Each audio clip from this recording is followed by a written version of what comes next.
Saan kaya hahantong itong NBI Director Melvin Matibag versus Congressman Leandro Lebiste? Pero actually, wala naman silang malalim na alitan, ano? Ang nangyayari lamang ngayon, lumutang ito pong pangalan ni Leandro Lebiste na di umano'y siyang magbabayad kaugnay po ng planong i-entrap o palabasin na masama ito pong si Executive Secretary Ralph Recto dahil po ito sa pagsasabi di umano ng isang bugaw kung saang pinangalanan si Jing Paras na itinuturo naman ng bugaw din na yan na ang magbabayad daw po ay itong si Lebiste. Kaya naman, ito pong si Leandro Lebiste, nagsalita po ito kay Director Melvin Matibag na parang pinupuri pa raw siya dati. Tapos ngayon, ganun na. Pero may tugon dyan, ito pong si NBI Director Matibag at yan po ang ating pag-uusapan sa naging interview po sa kanya kanina ni na Anthony Taberna at saka ng DCBB. Pero before that, ang NBI kinumpirma na nga po na naipadala na ang subpoena para kina dating Congressman Paras at Congressman Lebiste. Yan po ay ayon kay Matibag. Naipadala na ang subpoena para kina dating Congressman Jacinto Jing Paras at Congressman Leandro Lebiste ayon kay NBI Director Melvin Matibag. Inaasahang haharap sila sa NBI NCR ngayong Huwebes, August 6. Ayon kay Matibag, pagkakataon daw ito ni Paras at Lebiste para maibigay ang kanilang panig kaugnay sa naturang issue. Ang nangyari kasi dito mga tol, may nahuli po ang NBI kaugnay ng isang human trafficking na isang personalidad at along their investigation, parang nadulas o natisod nila. Ito pong grupo di umano ni Jing Paras na ang nasa likod daw na magbabayad si Lebiste. No, kaya ganyan po yung naging kwento rito. Pakinggan po natin yung naging interview kay Matibag ng DZBB. Alright, Director, pakikwento nyo nga ho sa amin, paano natuklasan ng NBI na may ganitong klase ng plano? Well, this is supposed to be an ordinary operation po. Yung day-to-day lang na operation, regular operation na NBI, we do that entrapment. Ito pong binabanggit na talent manager o bugaw na sinasabi, nasa radar na po ng NCR STG yan, yung regional office namin. Okay. Yun po yung So nung na-involved sa human trafficking, nagpo-provide ng mga babae at lalaki for a fee. Subukan ko ilagay yung mukha ko sa thumbnail. Nagtanong ako kay ChatGPT, sabi niya, subukan mong magkaroon ng branding yung sarili mo nga, no? Sige, sundin natin kung anong hilig baka sakaling ma-improve. Malay ninyo, ma-improve yung ating performance dito. Tuloy-tuloy na yan. Pero pagka hindi magbabago, tatanggalin ko ulit yung mukha na yan. Pangit. Tuloy po tayo dito. Para po magbigay ng sexual favors, ganun po. So nagkasa po ng entrapment operation yung SCR. So entrapment sa isang 5-star hotel at nung dahil kasi entrapment, na-entrap nga po, dinala sa opisina dito sa NCR para imbestigahan, i-process na po. Nung pinoprocess na, sinasabi, wala naman kaming illegal na ginagawa, sabi niya ganun. Ano lang naman, wala naman kaming natanggap na pera, naka-body worn cameras naman po yung mga tao natin. So, may ebidensya po talaga. Until nagsalita na parang, sabi niya, baka naman ginigipit kami dahil dito sa, ito ba may kinalaman? Yan.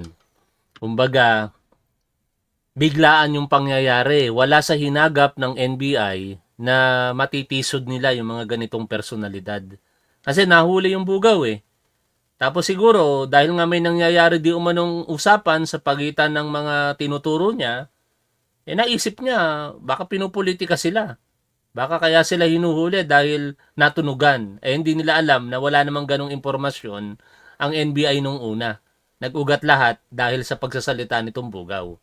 Dun sa trabaho namin na pinapagawa sa amin tungkol kay Senator Recto. Senator pa nga po ang tawag. Opo. Ganun lang, bigla out of the blue, sinabi lang nila na siya nag-volunteer. Natakot na po Natakot dahil gusto, siguro, tumatanggi talaga, baka parang nag-speculate na, baka naman kaya nyo kami nuhuli dahil doon sa pinapagawa sa amin ni Secretary, Senator at Rector, Senator pa po yung term. So tinawagan po ako nung team leader, sinabi na gano'n. Sabi ko, teka, imbestigahan nyo na yan, palawakin nyo na, tingnan nyo na bakit binabanggit yan. Baka there is something na plano. So doon na po, at nung inimbestigahan, yung doon sa 5 babae na kasama, yung isa, nag-volunteer na rin na information, nakasama pala siya doon sa kinakausap ng grupo nga ni Congressman Jean Paras. So ganoon na po, at yan, ang nag-exclusive interview naman po dyan na pinayagan ng abogado nila, nung talent manager, ay si Jan Consulta, kaya nakuha niya yung statement mismo openly, buong na statement nung si alias Jen at si alias Ken. Parang na-post nga ni Jan Consulta sa kanyang Facebook page yun no? Hanapin nga natin mga tol. Jan Consulta. Tingnan natin kung makikita natin. So, yun oh. Diba? Ito yun Tingnan. Exclusive. Talent manager ni Elias Jen na si Elias Ken. Eksklusibong nakapanayam ng GMA News. Kanyang idinetalye kung paano siya kinumbinsi na sumama sa umano'y planong paninira kay Executive Secretary Ralph Recto. At naging laman po ito ng balita ng mga nakaraang araw. Balik po tayo dito. Yung ginamit na alias, hindi po binibigay yung totoong pangalan. So that is a human trafficking case na lumabas meron palang plano kay Executive Secretary. At binanggit nga po yung pangalan na ang kausap at kaharap nila mismo ay mga abogado kasama si dating Congressman Jean Paras. At yung pong paglutang ng pangalan ni Congressman Libiste ay nanggaling po yan kay Congressman Jean Paras. Kaya naman po, kaya namin sila pinapatawag, hindi naman dahil sinasabi na sila kaagad pinaniwalaan na suspecha. Innocent until proven otherwise. Yun po yung prinsipyo natin dito. Gusto namin magbigay linaw po sila. Dahil mabigat po na akusasyon yung ibinabato sa kanila. So ang naturalesa po nito, kung nag-iimbestiga ang otoridad at NBI, dapat mag-cooperate kayo, lalo na't sinasabi ninyo na wala kayong kinalaman. May nabanggit Hindi naman po pwede sa social media lamang at sa pahayag lang itinatanggi. Kaya officially po, meron tayong statement po niyan. Meron po kayo nabanggit na may kasama din mga abogado, si dating Congressman Jing Paras nung kinausap itong mga ito. Nakuha niyo ba yung pangalan ng mga abogadong yun? Well, yun po yung aming kinukuha ngayon na identity nila at may mga ginagawa tayo po mga hakbangin at kaya nga po sila pinapatawag na dahil para bigyan linaw ito kasi mabigat pa nga po na akusasyon, hindi naman po pwedeng baliwalain lang po natin dahil hindi naman po siguro magsasalita ng ganun basta-basta at malaking mga tao yung mga binabanggit na wala tayong nakikita pinanggagalingan. Tama po ba na 5 million pesos yung sinasabing ibabayad dun sa bugaw at saka sa mga babae once na naisagawa yung pinapatrabaho sa kanila?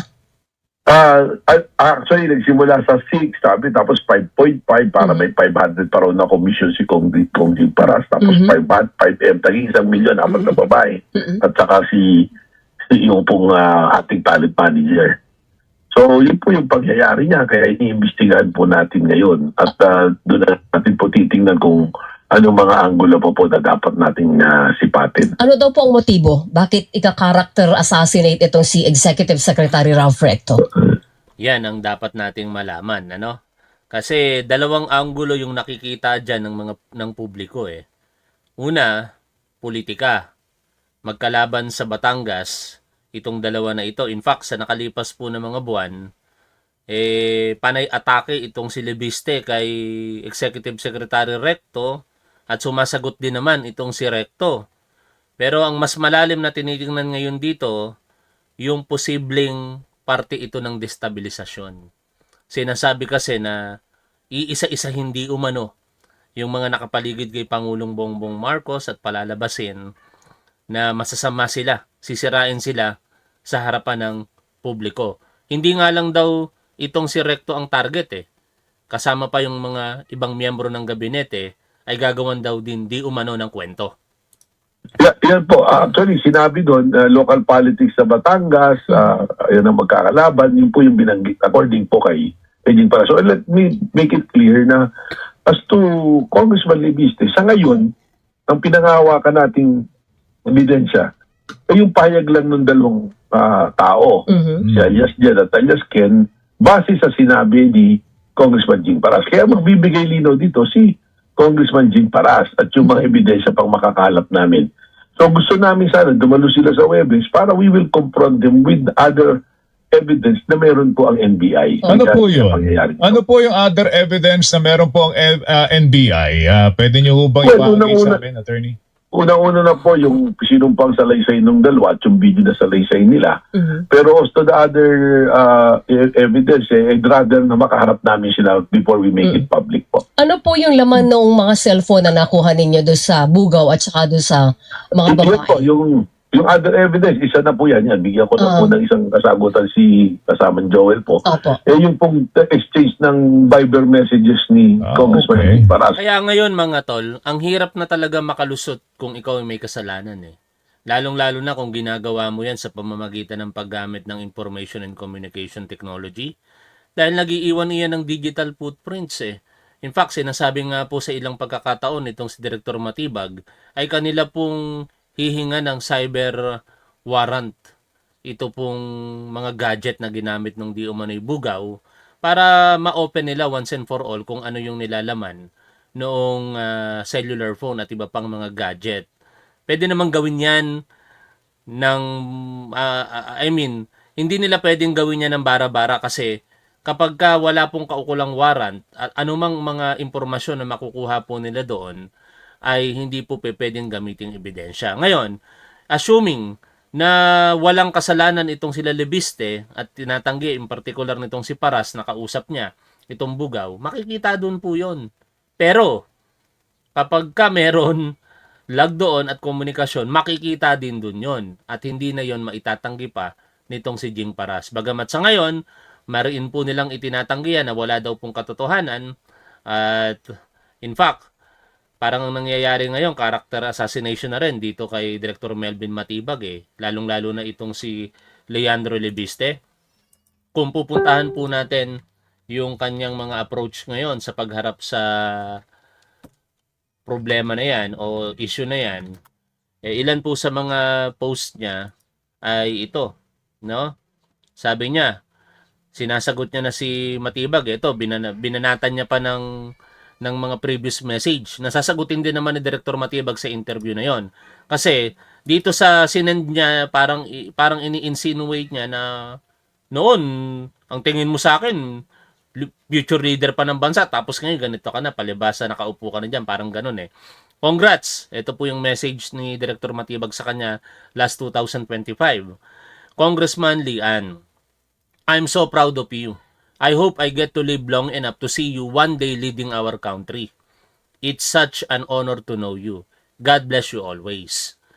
Ngayon, ang message na yan, last year, ay shinare nitong si Lebiste at ito po yung kanyang caption.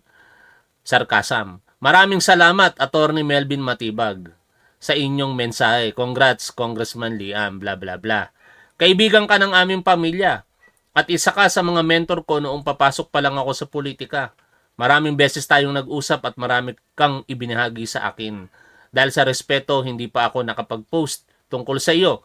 Ngunit madalas ka nang nasa balita. Sasabihin ko na lang na dahil kilala mo ako, alam mong hindi ako sinungaling. At totoo ang sinasabi kong gawang rekto lang ang kwentong ito. Alam kong inutusan ka lang. Kaya pinapatawad kita. May sagot po dyan si Matibag mamaya, mapapakinggan po natin.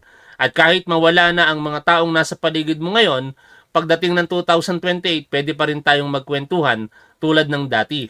At syempre, sinundan niya na yan. Melvin Matibag, kung no one is above the law, bakit hindi si Ralph Recto ang ipatawag para malaman kung personal ba niyang kilala o hindi yung talent manager at talents ng Viva Max? Pakinggan natin ang tugon dyan nitong si Director Matibag. Sa ano po, nito ni yung talent manager. Kasi deny eh. So I want to hear them to categorically deny under oath dito na hindi nila kilala ng tao at walang pangyayari yan at walang plano na gano'n. So may Para naman hawak po kayong mas maganda ebidensya. may hawak kayong mga Viber exchanges sa pagitan Meron ng po. Bugaw at ni dating Jing Congressman Paras. Jing Paras. Tama, meron po. Meron po. Pero kay Opo. Libiste, wala. Wala. Yun nga po, yun yung sinasabi natin, ang tinitindigan natin dito ay yung statement ng dalawang witness na sinabi ni Congressman Jim Paras. Okay, paano po, Director, nagpasinungaling na po yung dalawa si dating Congressman Jing Paras at si Congressman Leviste. At sabi ko nga kanina, sa recent post niya, sinabi niya na, tinatanggi niya ito, kilala niyo raw po siya, nirepost niya yung iyong message dati na you're proud of him, Yan na, pakinggan natin. ang dahil sa kanyang pagiging mabuting politiko. And sabi po niya, pinapatawad na niya kayo kasi alam niya na napag-utusan lang kayo, Director. Well, unang-una po, bakit naman niya sasabihin pinapatawad ako? Wala naman po akong kasalanan sa kanya. Mhm. Inuulat lang po natin kung ano yung sinabi. Pangalawa, hindi po ba pinupuring magaling na politiko, kundi ang tingin ko sa kanya, that was 2025 August, malayo yung mararating niya na mabuting tao siya. But people change, ano po, di ba po? Mhm. At ang sinabi ko, ang sagot na dyan, no one is above the law eh. Yes. So, hindi dahil may pwesto na, may kapangyarihan at may kayamanan, ay iisip na tayong gumawa ng mga masama. Mhm. Mabuti nga po ipinost na yan eh. Kasi at least nagpapatunay po yan sa pagkatao ko na kahit kaibigan ko, kasama ko, kung kailangan may imbestigahan at papanagutin ka sa batas, gagawin po ni Director Matibag. Yun, no? Di ba? Doon yung makikita na may integridad itong si Matibag. Na kahit kaibigan niya, di niya sasantuhin. Alam ninyo mga tol, maraming nagdududa sa mga appointed ni Pangulong Bongbong Marcos ng mga dating DDS. Nandiyan si Remulla, pinagdudahan si Ombudsman Boying. Pero tingnan nyo naman ngayon ang kanyang performance sa Office of the Ombudsman. Hindi 100% kasi may mga hinahangad tayong ma-resolusyonan na yung kaso katulad kay Chavit Singson. Pero napakaraming binangga ni Remulla ng mga kaibigan niya, mga kasamahan niya at malalapit sa kanya. No? Ngayon nakakulong na. Si Director Matibag din, dating DDS. Tingnan nyo naman ang mga binangga niya rin. At pinaka-latest, ito si Leandro Leviste. Pero tama yung punto niya. Ang tao nagbabago. No? Baka noon, mabuti itong si Leandro Leviste. Tapos ngayon, nagkaroon na ng problema. Pero kung ang pagbabasihan natin, yung pahayag naman ni dating Congressman Lito Atienza, mukhang walang buti talaga ito. Kasi ito'y yumaman, di umano, ayon kay Atienza, dahil sa pagkuha ng prangkisa na ginawa ng paraan di umano ng kanyang nanay na si Loren Legarda at kinalaunan di umano'y binenta. Yan po yung mga alegasyon no? Kaya kung yun pa lamang ang pagbabatayan, sa una pa lamang, wala nang buti. Dahil, grabe, talo ang taong bayan sa nangyari. Yung ipinagkatiwala po sa kanyang solar project, hindi niya naman na-deliver. Tapos, sabi nga ni Ombudsman Boying Remulla, daang-daang bilyon ang nawala po sa atin dito. Bagyan at ng NBI. Napag-utusan So, ka lang yun daw po po. yung masasabi. Wala po utos sa akin. Ang akin pong commitment ay sa batas at sa mandato ng NBI na sinusunod po natin ang ebidensya, ang proseso at ang naayos sa batas ng ating investigasyon. Ang aking pong track record kahit maiksi pa rito sa NBI, makikita naman na wala tayong ginawa rito na taliwas sa batas. Okay. Marami pong parinig, maraming sinasabi, maraming pagbibintang na later on mapapatunayan, hindi pa na totoo. Kahit isa-isahin po natin, sinasabing ako yung lumusob sa Senate, lumabas yung CCTV, hindi. Sinasabing may bahay ako sa Amerika, eventually yung una nag-post umamin, hindi pala sa akin. So there are attempts to smear my reputation, pero yan po yung aalagaan ko. At yan po, kilala rin po ako ni Congressman Leviste. Katunayan, siya po nagmamalaki na mentor niya ako. Wala po ako itinuro na gumawa ng kasama. Kaya, kung Simple yun, ang lupit nun. Sabi niya, mentor niya ako. Wala naman akong tinurong kasamaan, di ba? Ibig sabihin, kung meron mang natutunan si Leviste, kabutihan kay Director Matibag. At yung mga discarding niyang mga ganito, hindi nang galing kay Matibag. mentor niya po ako, dapat komportable siyang pupunta rito sapagkat malinis ang konsensya niya at alam niyang wala siyang ginawa, handa siyang magkaroon ng sinumpaang salaysay dito na kahit saan makarating titindigan yung sinumpaang salaysay na yan. Okay. Maliban kay ES Recto, meron pa raw ibang opisyal na target. Tama ba, Attorney Matibag? Well, meron na pong mga spekulasyon dahil nung na-cover na, naglabasa na ganyan, Although may mga reports nga po sa amin that there is a possibility. We are not discounting the possibility na pwede pong gawin. Kasi ang nakita ko sistema po rito, parang yung sa Russian yan, sa KGB rin, yung compromat eh. Yung ginagawan mo ng mga dossier, ng mga negative dossier po na yung mga personalities na malalaki, para doon mo sila pag-uhuin. Nangyari na po yan eh. So that could be a system or a modus na gustong gawin po ng mga gustong may mga kalaban po sa politika. Nakausap yun na po si E.S. Recto tungkol sa bagay na ito, Attorney Matibag. Opo, nag-usap na po kami and I think he himself is planning kung ano yung legal na steps na gagawin niya. But of course, nakasandal po siya doon sa investigasyon. At buti po, binanggit nyo yung sinasabi din ni Congressman Libiste na bakit hindi, kung gawa rin sa Babdalo, ba't hindi ko patawag daw si E.S. Recto at tanong sa pambababay. Maalala ko lang, bakit nawala na yung mga kabral-kabral files ni Libiste? Simula din nung nakulong na itong si Rodante Marcoleta. No, kasi kung talagang may katotohanan yung mga sinasabi niya, dapat hindi niya iniwan yun. Dire-diretso lang siya doon, talagang inilaban niya yun. Ngayon, wala na. Tahimik-tahimik na yung Cabral files, tapos ngayon, ito na naman, bagong issue na naman sa kanya. Hindi po ganun yung sistema eh. Siya po yung prospect na victim eh. Siya yung bibiktimahin eh. So yun muna po mga nagpaplano, yun ang ipatawag natin. And eventually, pag may findings at gusto magreklamo ng taong gustong biktimahin, saka po natin kausapin. May ihahain na po kayong kaso laban doon sa mga nahuling bugaw at saka yung babae. Naka-inquest na po yan. Yung Naka-inquest babae na. po, hindi po Yung natin, pag human trafficking po, ang mga kababaihan po, Victim ang sila. mga subjects, they're victims. So we turn over them to DSWD. So yung bugaw, Yun lang pong, may kaso na Meron na po. human trafficking. Alright. opo, nakapile na po, qualified human trafficking. Kaya doon sa mga nagsasabi na scripted, wala naman po sigurong matinong tao na papayag Tama. na makulong sila ng no bail at isasakdan sila. Tama. Di ka naman tanga siguro para makukulong ka, no? Bail recommended, di ka makakapagpiyansa. Tapos, para lang gumawa ng kwento, no? Ang tingin ko nga dito, itong tao na ito, baka gusto nitong maging witness, ano? Para makipag-bargain sa ating gobyerno doon sa kanyang nalalaman in return sa mas mababang pwedeng ikaso sa kanya. Pero hindi na yun mababawi pa kasi na-inquest na eh. Pag sinabing na-inquest mga tol, yung tao na aresto nang wala pong bisa ng warrant of arrest. Ibig sabihin, yon ay nahuli siya sa akto o kaya yung tinatawag na hot pursuit, no? Eh dito nahuli sila sa akto, in-entrap sila eh. And then nang ma-entrap sila, di kailangan malaman ngayon ng prosecutor kung valid ba yung arrest. Yun po yung kaparaanan kaya tinatawag na ini-inquest. Kasi once na inquest, tinitingnan ng prosecutor kung lehitimo yung pagkaka-aresto. Pagka hindi lehitimo yung pagkaka-aresto, dapat pakawalan yung na-aresto ng ating otoridad. Tuloy po tayo dito po sa pakikinig. For human trafficking, para lang mayroong pag-uusapan po na script. Kaya bisan po yung mga tao, kailangan po siguro magsuring maigi at tingnan po kung ano talaga yung nangyayari. Huwebes po, no? Huwebes po itong... Webes po yung patawag sa kanila. patawag sa kanila. Kung hindi po Opo. pumunta, Attorney Matibag, ano magiging ang treatment ninyo dyan? Well, we will rely on the evidence na dumating sa amin. And if a case will be filed so warrant, so we'll file a case po. Kasi that is their opportunity to explain eh. So, titingnan po namin what could be the reason. Sa akin po, sana pumunta. Kasi pares po sila dating kongresista at isang kongresista.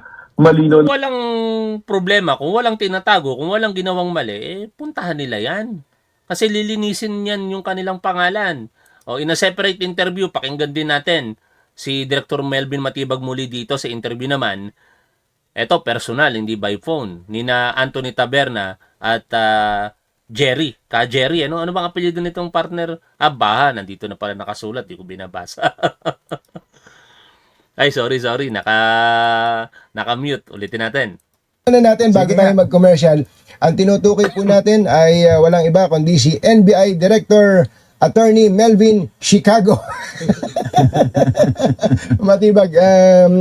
Director, magandang umaga po sa inyo. Magandang umaga, Katunying at ka Jerry Bob. Bob, At sa lahat good ng morning. tumatangkilik sa trilyong tumatangkilik sa inyong programa dito sa DCRH. Maraming salamat po. Magandang umaga. Teka, may mga dala pa kayo. May mga kasama kayo. May mga dala. Ano ba yan?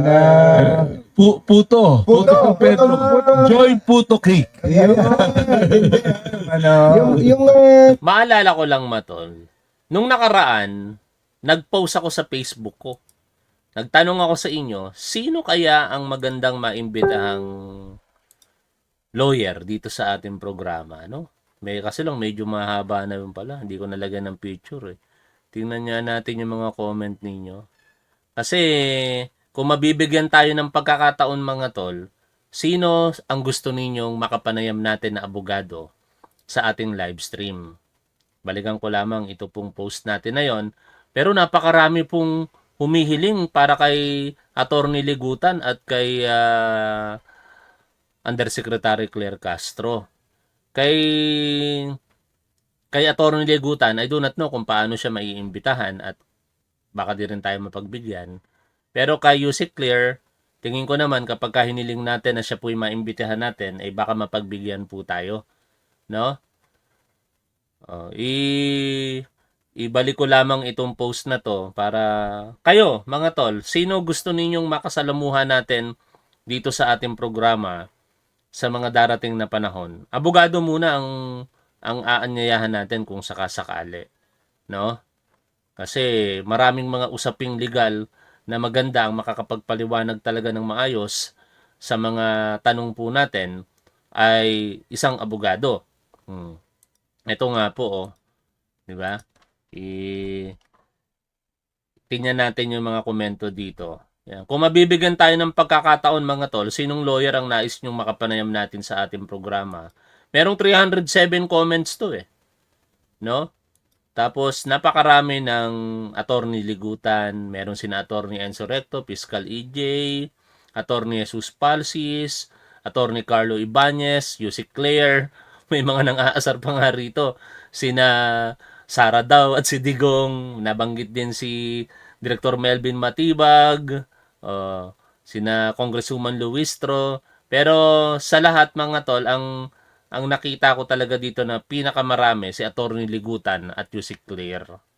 No? Anyway, natanong ko lang, i-comment nyo po sa video na ito kung sino yung gusto po ninyong makapanayam natin na abogado rito na pwedeng magpaliwanag sa atin sa mga legal na katanungan po natin. Tuloy po tayo sa pakikinig po dito kina Director Melvin Matibag. yung mga nagtatanong kung ang NBI ba ay bumalik na sa TAF. Hindi, meron po pa kami doon yung clearance center na Clearance po. Center. Kino-construct po ngayon yung building. Ano po yan dinown siya. Talagang giniba. Giniba. Magtatayo po ng bago. Ilang floors po yung tinatayo dyan? Hindi ko po alam yung eksaktong plano pero parang 8 floors po. Matatapos po ba yan ngayong... Sana po 2 years magawa pero yung phase 1, yung foundation tapos na din. Alam ko po reported by DPWH yung phase 2, 3 and 4 is already been bidded. So, sana po. Sana. Ngayon, ang NBI, doon po sa mga nagtatanong, nandito, nangungupahan muna sila. Diyan po sa Pasay po, sa Philinvest po, sa Cyberzone Building. Cyberzone building dito sa Pasay. Marami po kami tatanong, ano ba gusto nyo? Coffee or tea or tubig lang? Kahit mamaya na po. may katunying po ba na kape dito? Yun lang. Wala yun. Ang tabayanan po nyo, baka meron din kayong mga tanong kay Attorney Melvin Matibag, ang ating NBI Director. Oras po natin, Achi Ahya, Mr. Jalamtang, Chityam Diapdihon, 7:22 ng umaga. Director, good morning po ulit sa inyo. Magandang umaga po, Katunying. Opo, okay. Ang diretso na natin, ang isa sa pinakahuling balita na pumutok ngayon na medyo interesado ang tao, yung binabanggit ng NBI na isang attempt to frame up the Executive Secretary sa mga kababaihang sabi nga namin good girls With bad habits. Okay. Ano po update niya? Well, una po, ganito talaga. I just want to set the record straight. Para diretso po kasi Apo. medyo mali po yung nagiging direksyon ng ibang report. Ang thinking is, merong 5 babaeng kinausap na isi-set up na parang honey trap, idadaling kay executive secretary po. Hindi po ganun yung pangyayari. Oh. This is, nagsimula po ito sa isang normal na Yun yung kumalat na balita dati, no? Kala natin, dadalhin, gagamitin ni ES Recto. Pero ang totoo pala, gagawa ng kwento. May mga babaeng gagawa ng kwento para kasuhan si Recto at eventually magpa-press conference. operasyon, normal operation po ng NBI Regional NCR po at ng STG po namin. So matagal na pong nasa radar itong personality na ito pong talent manager, tinasabing talent manager, Para sa kasong para sa kasong human trafficking. trafficking. Kasi ang report po sa amin dito, ang intel report, yung aming mga open source intel namin at saka po yung aming human intel, lumalabas itong taong ito na nagdadala ng mga babae at mga lalaki sa kanyang mga sinasabing Kliyente. customer, kliyente. So nangyari po, nagkasapo ng entrapment operation itong NCR kasi meron na po palang time na nadala na to sa NBI din noon eh. Long time ago po. Pwede ko na bang banggitin? Kasi nabanggit naman Ilolito de Guzman. Yan po, opo. So ako lang, I'm just being careful. Ongoing pa po yung... Actually, on the issue of human trafficking, hindi na po ongoing yun. Na-file na po yung kaso. Ano po, na-inquest na. So, nung nahuli po ito, in-entrap sa isang eksklusibong hotel po. May 5-star hotel dito. High-end po ang datingan eh. Nung nahuli po ito, dinala ngayon sa opisina ng NCR, region naman ng NCR Regional Office. At nung iniimbestigahan na, tumatanggi siya na, wala akong ginawa. Parang may term siya na PR lang. Parang yung PR pala po, ibig sabihin, wala, kapi-kapi lang. Kwentuhan. Pero kwentuhan lang. Sa loob na po ng hotel room. Sa hotel room na may body cam naman po yung mga operators namin at nakuha doon, nung tinanggap na yung pera, doon na siya po na in-inform na inaaresto siya for human trafficking. Ang dinala na nga po. Nung iniimbestigahan na po doon sa opisina, nagsalita siya nung sa haba ng investigasyon, biglang sabi niya, ano po ba talagang dahilan? Ba't ako inaresto? Kasi PR lang naman po, wala kaming illegal na ginagawa. Baka po may kinalaman ito doon sa plano namin kay Senator Ralph Recto. So, accident. parang natalisod lang. ayun na nga po, ganun na yung nangyari na yung aming normal na operation, meron palang pwedeng Mas malalim. So, nung nagsalita na siya ng ganun, tinawagan po ako nung team Director. leader sir, meron po ganito, ganito nga po yung binabanggit ko. Sabi ko, imbestigahan nyo na. At nung nagsalita na, yung babae dun sa 5, another po na talisod. Kaya sinasabi siguro, ang ganda nung kwento dahil parang telenovela, nagsalita na rin yung babae.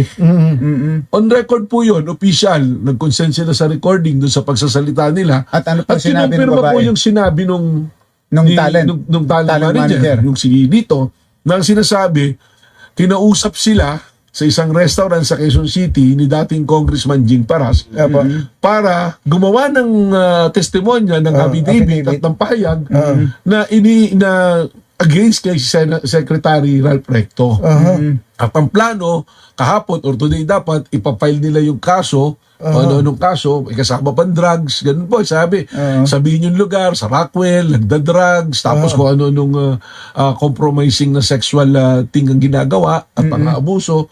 So, ganun, saka May mga gamit din sila, di ba? Body cam para gawa nila ng ebidensya nila. Hindi po, ang nangyari, Affidavit lang gagawin. Wala pa, parang tama ba intindi ko, Director? Kwento lang. No? Gagawa sila ng kwento, palalabasin na masama si Executive Secretary Ralph Recto. Taliwas po iyon sa una nating inakala na i-engage nila si ES Recto, tapos pagka nandun na, gagawa nila ng eksena. No? Siguro, yun, napaka less likely na mangyari dahil ang edad naman ni ES Recto, ilang taon na yan. No? Siguro naman wala nang interes sa mga ganyang bagay yan. Higit sa lahat mga tol, pangangalagaan na niyan yung reputasyon niya at hindi kukuha yan ng kung sino-sino lang. May asawa yan, nandiyan si Vilma Santos. May mga anak sila. May pinangangalagaan silang integridad. wala talagang eksena na nandun si ES, walang Wala pong ganun. gagawa lang ng Storya. inventong kwento. Ganun yung usapan. Kung alam niyo po yung term na compromat, Compromat ibig sabihin yung gumagawa ng dossier. Ito po yung ginawa ng Russia. Russia. Na yung mga matataas na official gagawin nila ng dossier na tinatawag mga compromising sexual videos na ganyan or gagawin ng storya, dokumento, ganyan. Ang latest yung kay Donald Trump, yung ginagawa siya ng kwento na ganyan. Ganun ang gagawin. Pero kasama rin sa plano talaga na papuntahin sa isang lugar si ES. Wala po eh. Wala. Walang ganun. Kung baga mangyayari, papail Kwento sila lang, ng kaso, gagawa lang ng gawin kwento. po ng kwento, may salaysay, ipapail yung kanyang sinumpang salaysay sa piskalya at magpe-presscon sila. So meron ka ng materialis ngayon. Tapos enough to na smear. sirain ka.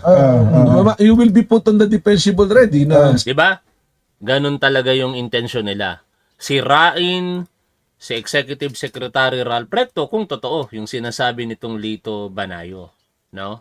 At yan ang aabangan natin sa mga susunod na pagkakataon. In the meantime, tayo muna yung magtatapos sa ating programa at later, panibagong topic na naman ang ating pag-uusapan. Kapag ka mahina ang views natin, dadamihan naman natin ngayon ng live stream. Still, maraming salamat sa inyo mga tol kasi sustainable pa rin naman itong ginagawa natin. Akala nyo lamang mahina yung engagement natin. Hindi. Talagang mahina ang engagement natin. Pero dahil sa sipag at tiyaga at salamat sa inyong suporta, na-maintain pa rin natin yung ginagawa natin dito. Salamat sa inyo mga tol. See you later sa panibagong topic na ating pag-uusapan. Mabanggit ko lamang sa August 31, meron po tayong raffle. 20,000 pesos ang ating pong ipapamahagi. At syempre, baka mga 5 polo shirt muna kasi may kamahalan yung polo shirt. Pero maganda, no? Ang ipaparapol natin. Lagi natin tandaan kung ano ang tama at dapat, doon tayo. Keep safe. See you always. Bye for now, mga tol.